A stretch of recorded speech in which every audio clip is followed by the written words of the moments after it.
now we're up to the primary function of the topographer, which is the topographic maps. We're going to be doing some topographic maps. Why don't we get straight into it, do an acquisition, and then follow me on the screen and we'll see what we can do with it.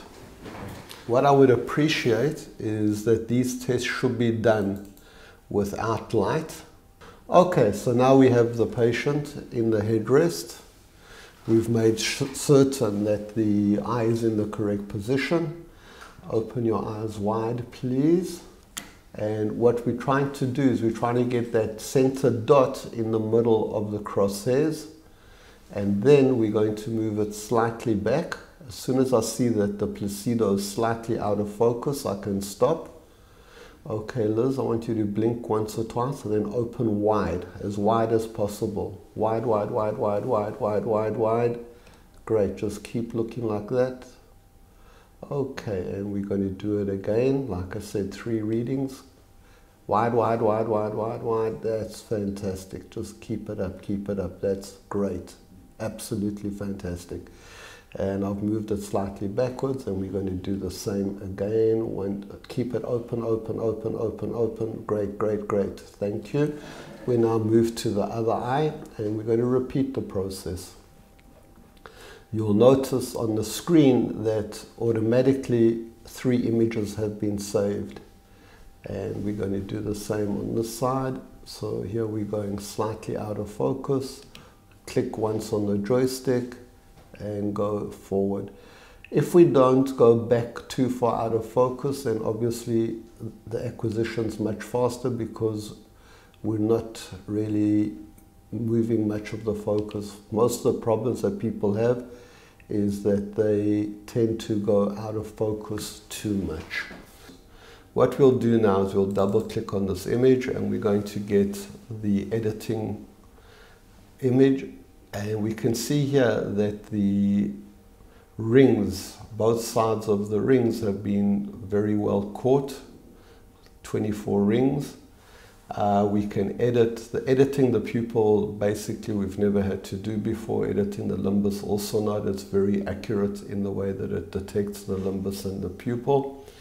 As well as the rings don't really need to be edited if the eye was open properly. So let's click OK. And we can then get on. You'll notice that we have various options here. Okay, we're seeing a tangential image, a sagittal image, a refractive power image, and an elevation image.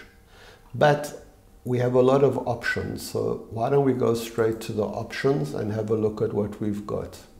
So in the options, we've got the coordinate systems. We can run polar or Cartesian. We can have cylinder notation, positive or minus. The curvature measurement, we can have diopters and we can also have millimeters. So we can choose which we want. For the asphericity, most countries are using the small e for eccentricity. Sometimes in America you might want to use the p-value, and you can just move that across to the p-value if that's what you want. So here you have the option of the P, the E, the large E, and the Q. You choose what you want. For the scales, it's very important that we can choose between the American style or the Claes-Wilson style. The Claes-Wilson style is used a lot in Europe. Some places in America prefer the American style. The only difference really is the colors. So the colors have changed quite dramatically between the 2 scales. Okay, anterior curvature. So what we're looking here is we can set it to whatever value we wish to set it. 1 diopter, half diopter, quarter diopter, 1.5 diopter. I recommend that we put a small V in here, and I'll show you why that's important later. The elevations, we can run at 10 microns, we can go down to 5 microns if that's important. And the anterior refractive power, we can leave it at 1.5 diopters. That's basically going to give us the scales that we're running at. So these are all items that can be changed by the person who's running the system. You'll notice that all of these maps now are absolute maps. So we're looking at an image that is an absolute map, and we can see that the product on a sagittal map is going from 25 diopters up to 59 diopters. That is the total range that this product can do. You might remember that we put in on the scales the V, which will make that map become normalized. That will only become normalized when we see it as a single map. These maps cannot be changed. There is no way for us to change these original maps. These maps are going to be like this always. On the right-hand side, we have the patient's birth date, the identification code, the acquisition time and date, the group. We also have what's called acquisition quality. We have the centration information. These graphs that are going horizontally are graphs that are normally age-related. If they're in the black portion of the graph is in the green, it's normal. If it's in the yellow, it's suspect. And if it's in the pink, then it's not good. So we can see here that we had a pretty good centration and coverage. We're going to see the summary index. It's going to give us automatically the horizontal visible iris diameter, limbus to limbus, the pupil, the position of the pupil in relation to the geometric center, and the size of the pupil that we did the examination, which was at 3 millimeters. The next set of readings that we've got are the K readings. Now, with the K readings, we have a lot of options. We can go to what's called simulated K readings, which is going to give us only the center area, and we're going to get one value. We're going to get the central reading only. If we go to meridians, it becomes more interesting because we then take one reading at 3 millimeter, another reading at 5 millimeter, and another reading at 7 millimeters. This is very interesting because very often we will find people with an irregular cornea and the axis and the cylinder can change when we go from 3 millimeters to 7 millimeters, and this is quite important for their refraction. So we can see on this particular patient that we started off with a corneal cylinder of about 1.6, went down to 1.29 and went back up to 1.38, but it's pretty stable, and we're looking at the axes are very, very stable, 77, 75, 73. Meridians are going to give us the K1 and the K2, so the flattest and the steepest. The next option we've got is emimeridians. Emimeridians are now the actual minimum flattest and the minimum steepest values that we have, and we will notice that there are now 4 values on the screen. Before we had 2 values, we've now got 4 values. Okay, and we can see the change. So if we go back to meridians, then you'll see you only have 2 sets of values because it's at 90 degrees. The emimeridians, there is no 90 degrees. It is what it is. They take them at the actual true value of the minimum, the flattest and the steepest values at 3, 5 and 7 millimeters.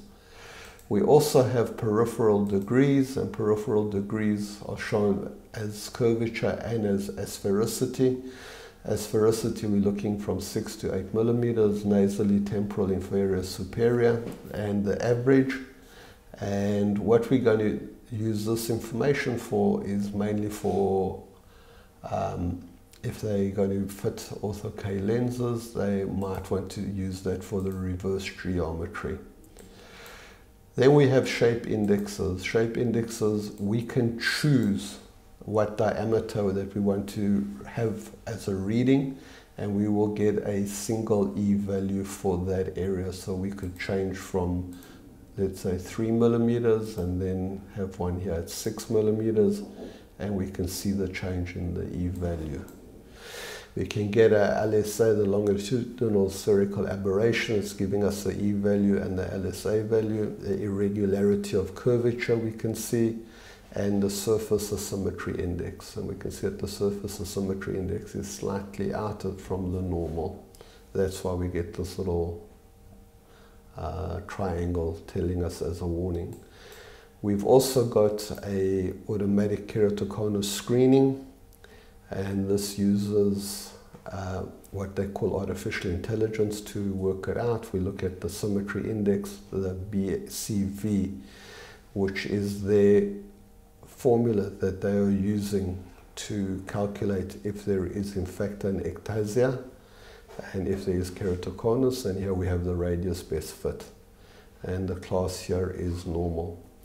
On all of these subheadings we have what is called a question mark. If we click on the question mark, it's going to open up the software manual, and it will give us a complete explanation of that particular part that we were looking at. So it's very easy. You don't need to have a separate manual. Everything is written. The BCV, we can see this is the actual calculation that they're running, and they basically are running it based on Zernike's decomposition of altimetry. So we can see over here that the BCV, and here is the actual calculation that they are doing. You can do it as well if you want to. The classifications that we get on the system is normal, suspect keratoconus, keratoconus, abnormal, or treated. So this is a very easy and nice explanation that we can have, and if we go to shape indexes we get it as well. So wherever we have a question mark, we're going to get that as an option. So here we have the user interface. This is your interface that you're going to be using. We can have a look at the keratoscopy. So here we're looking at a placido disc, and we're going to look and see that the cross and the dot are very close to each other. If this crosshair is out of the central ring, then you definitely have to do the reading again. If not, if it's very close to the central ring, then we did good. The next option that we're going to have is a single map. Now you'll notice that the scale has changed dramatically because of the V that we put in on the options on the scales. It has made this a normalized map automatically. If we take the V out, it will go back and be an absolute map. But to get a little bit more information, we prefer to make it a normalized map, and we can see more information. And we see quite a good bow tie effect here. We can see that we've got astigmatism, and we can see the angle of the astigmatism, and everything is going to be shown. So we can see that very, very clearly, the 1.5 diopters of astigmatism. The scale now has changed from 40 to 48, so it's only 8.5 diopter scale, where before we had 22 to, what was it exactly, 22 to 59, 25 to 59, so it's a big difference in the scale. So now we're going to look at the different types of maps that we can get, and we'll do each one separately so that we can look at each one in more detail. The first map that is available to us is going to be the tangential map. So here we can see a typical tangential map, and some people might know this as an instantaneous map. That was one of the terms that was used to describe tangential in the past. So here we look at the sagittal map. The sagittal map was known once as an axial map many years ago, and a lot of people prefer this to the tangential because there's slightly less information and it's a broader version of what we're looking at. We then have an elevation map. The elevation map is going to show us the elevation of the actual cornea. And we can see that in the center it's very, very flat, and then we suddenly get these two areas where it goes down. One of the features of this program is that if we do a right click, we get a tool and we can get a chart, and we can actually have a look at the maps in a chart format. So some people might like to look at it in a chart format. These are the two K readings, the blue and the red, and that is possible to do as well. So we can go back to a cursor, and that's one of the options that we've got. If we go to refractive power, we're going to see what the power is at all the different areas on the cornea. And we can see here that we have a slight difference between 45 and 46 diopters. It's about 1.5 diopters different.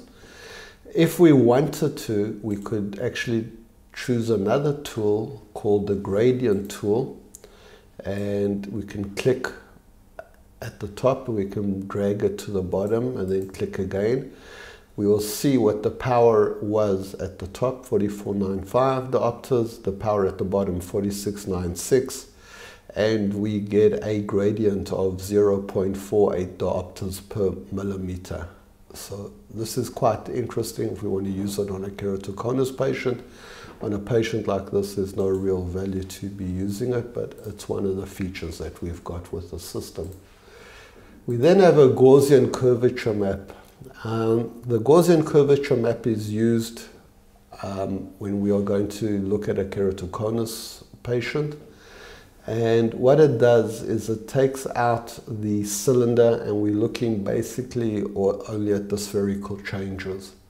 So it's a rather strange looking map, but it's very important when we use it in conjunction with somebody who has got keratoconus, which is not the situation that we have at the moment. So those are the 5 maps that are available: tangential, sagittal, elevation, refractive power, and Gaussian curvature. If we go to the sagittal map, the next option we have is a 3D map. It's a little bit exaggerated, and we can grab it with the mouse and we can rotate it. So it's easy to rotate this image and to see what the actual cornea looks like. It looks like very what we saw earlier when we had a look at the elevation. We can see that in the center it's rather flattened and it's got the 2 indentations on each side. This is a little bit exaggerated, but that's what the map is about. What we're going to look at now is we're going to look at a keratoconus patient so that we can see what it looks like, which is slightly different to a normal patient. And if we go into the modules, we'll see tangential, sagittal, refractive power, elevations. And at the bottom, it's going to tell us that we've got a person that is keratoconus compatible. The most important thing when it says keratoconus compatible is that there is an area. If there is no area shown, then it in actual fact is not keratoconus, and it's a little bit confused. The symmetry index, if we look at it, is way in the red and has a red triangle. The BCV has a red triangle, and it has a broken scale showing us that it's really, really bad. Then we have the radius best fit, which is 608, which is not normal for this age, and then we have the RMS value. So this is telling us that we are keratoconus compatible. So what we can do is we can go into the next icon, which is a keratoconus screen summary. On this, we're going to be looking at a map that is tangential, the Gaussian curvature that I spoke about earlier, and elevations. So what we're looking at is we are looking at the part that is the highest curvature, and with the elevations we're looking at the peak of the ectasia, the highest level that we have on this cornea. And if we look at the difference between the tangential map and the Gaussian curvature map, you'll see that there's almost like a cylinder here, where we don't have that here. The cylinder value has been taken out, and we're only looking at the actual spherical map. Now, what we're going to see on the final map is we have a white area. This is the actual area of the keratoconus, and we can see that the two icons, the first one being the X, which is coming from the tangential, and then the little plus sign, which is coming from the elevation. The closer that these two are together, the stronger the effect of the keratoconus. So what we can see here is a typical keratoconus patient, and we can actually see where the keratoconus is taking place. We can also see it over here. So on the elevation we can see it, and as I'm moving the mouse you can notice that on the tangential and the Gaussian map it is also showing the area where it is. What's interesting is that we can see that this keratoconus is basically in the center of the pupil, and we'll be able to look at some other maps which will make it quite interesting to see the effect that the patient has who has got keratoconus, and we're going to be doing that in a few maps time. What we're going to look at now is we're going to look at this particular map. This map is going to show us the altimetric, which is the height map, and we can see that over here we have a big difference in the height. If you have a look at this area of the screen, you're going to notice that wherever the mouse is, it's going to give us a value. So we can see that the value here we have a value of minus 12, minus 29, minus 83, and here we're going into a value of 0. So this is the highest point. This is what they've taken as a 0 value, and we can see that there is quite a steep ectasia here, so we can actually see it happening. These are the higher order aberrations, and on the Zernica we can actually take out certain values, and we can see how the map will change, and if you want to you can put them back in. So here's all your higher order Zernica values, and we can change them. We can also use a reference surface. We can have spherical, we can have aspherical, and we can have a spherotoric. So we have different values that we can actually use for this. So a lot of people would like to use spherical values, and then you can change the diameter and you can change the RF value. So this is basically a height map that is slightly more detailed than what we would get from a normal height map. Again, we can go into the tools, we can do a chart, and we can see what is going on. So we can see how the actual ectasia is on a steep upward slope. Okay, what we're going to be doing is we're going to leave this map. Okay, so what we're going to now we're going to move to this black and white image. We have a little arrow. We click on the arrow and it's going to give us a drop-down menu. So we have Zernica summary and we have optical quality. The optical quality is very interesting because here we have different maps, and we can go into a wavefront map instead of a, let's go into American style. So what we're looking at here is we have a wavefront map. We have the associated theoretical vision that the patient will have, and we can change this from an ETDRS to a Siemens star. We can turn it into Charles Allen Gilbert with his lady looking into the mirror that converts into a skull. But let's leave it as this. So this is kind of like we're sitting inside the person and we're actually seeing how they are able to see. This over here at the bottom is the PSF, the point spread function map, and here we can actually see the distortion that is happening on the cornea itself. When a point of light hits the cornea, we can see how it's becoming distorted.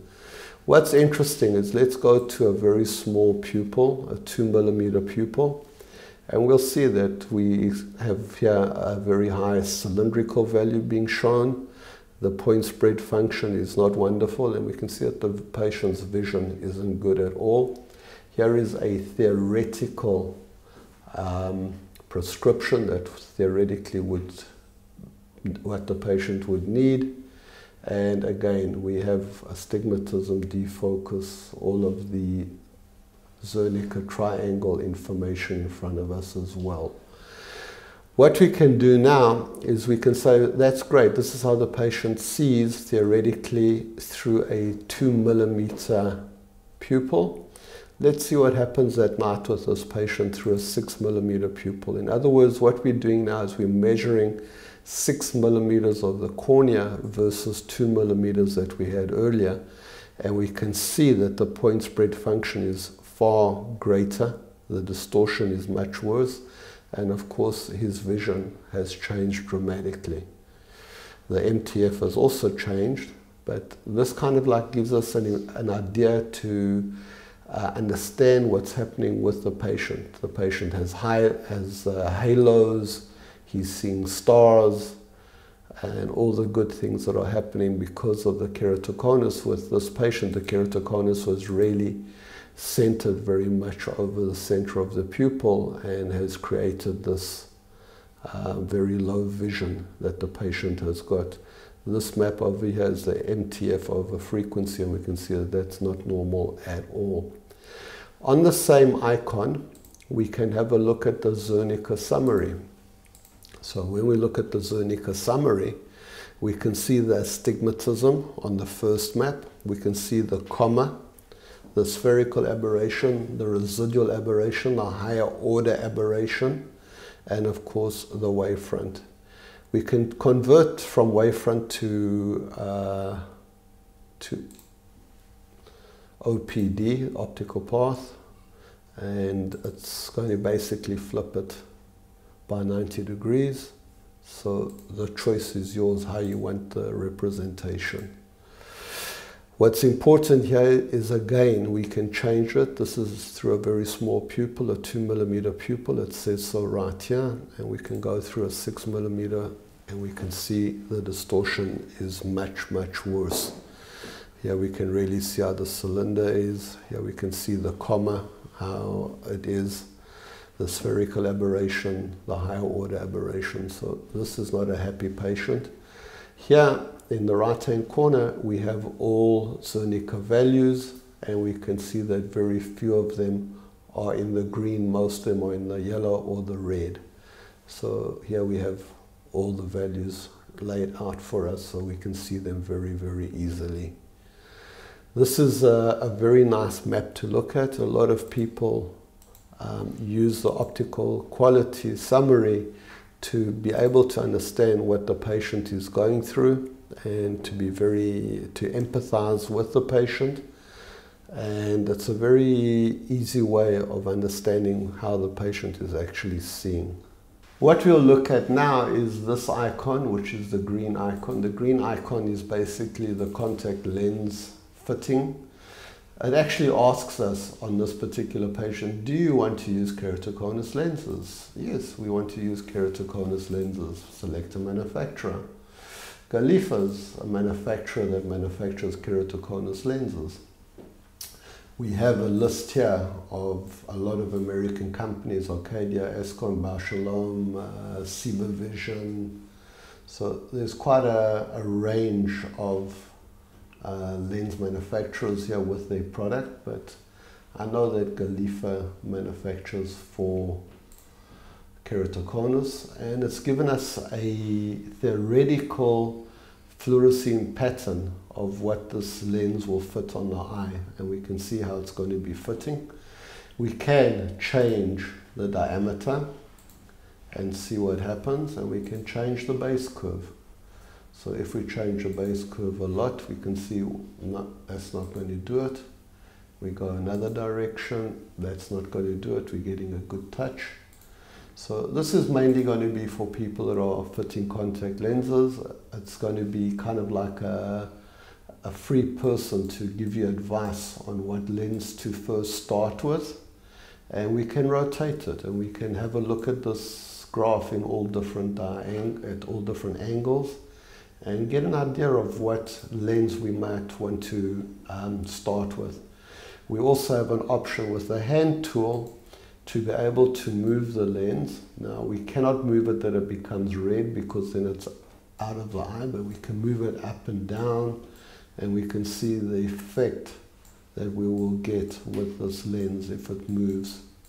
So that's a nice effect that we can see, where we can see what's going to happen with the actual lens. Normally we'd want a lens to have about a 20 micron tear film thickness, but obviously with a keratoconus lens it's going to be higher than that. So this basically allows us, without putting a lens on the patient, to get an idea what the actual fluorescein pattern would look like. We don't want to spend too much time on the autofit, but it will work with normal lenses with normal eyes as well. Right, what we're going to do now is we're going to talk about follow-ups and how we can have a look at different exams that were taken. We'll take this particular patient and let's have a look at what we've got. What we can do is we'll go into a single map, and here we have various options for the follow-up. We can do a comparison, we can do a differential, and the difference between a comparison and a differential is very simple. The comparison allows us to look at the two maps side by side, and the differential will take the one map away from the other and give us the difference between them. So let's do this. It opens up a window and it says patient management. So if we go into the patient management, we can see that there are two keratoscope maps that were taken on the same day at different times. And we have a right eye. So what we can do is we can go to the second one, and we can simply drag one of the maps across. If we had more options here, like 6 months ago and 6 months before that, we can drag up to 3 or 4 different maps into this, and it will do the comparison for us. So if we click OK now, it's going to automatically show us the two maps, one on top of each other, and we can see sagittal, sagittal, and we have the same information that we've had on all of them. So we can see the first one, which was done at 11:01, and the other one that was done at 14:21. Okay, the times are shown, number 1 and number 2, so we can see that the maps are very, very similar. This map that we're looking at the top was shown not as a normalized map, it was shown as an absolute map, and that is why we have a difference in the color, but we can actually see that it is very, very similar. If we go into the differential and we do the exact same, we can see now that we have the first map, the second map, and this is the difference between the two maps. So the only difference that happened here was that we had lunch in between, and we can see that they're very, very similar. There's no real big difference. And we can have a look at it. The indexes refer to either acquisition 1 or acquisition 2. So that's going to be that. On the wavefront comparison, we can do the exact same test, and we're going to look here at the wavefront between them. So here's the wavefront, and here's the higher order aberrations, and we'll get the two together. The wavefront differential is going to be exactly the same, and we're going to get test 1, test 2, and then the actual differences between the two tests. If we look at these two tests, they look pretty similar. Okay. So that goes as far as the comparison. We can also do a comparison of right eye versus left eye. And we can see here the right eye and the left eye. You can see that they're quite different on this particular patient. We cannot do that as a differential. We cannot do that on a wavefront comparison. And we cannot do that on the wavefront differential. This internal component is not really functional if we don't have an aberrometer, because we would need an aberrometer to get the information, a true aberrometer that will allow us to combine tests from the topographer and the real aberrometer together. So that's not actually going to be something that is going to work. We can look at these maps, of course, tangential, sagittal, elevations. It doesn't matter how you want to do it. You've got the ability to look at these maps with all those options. Thank you very much for your attention.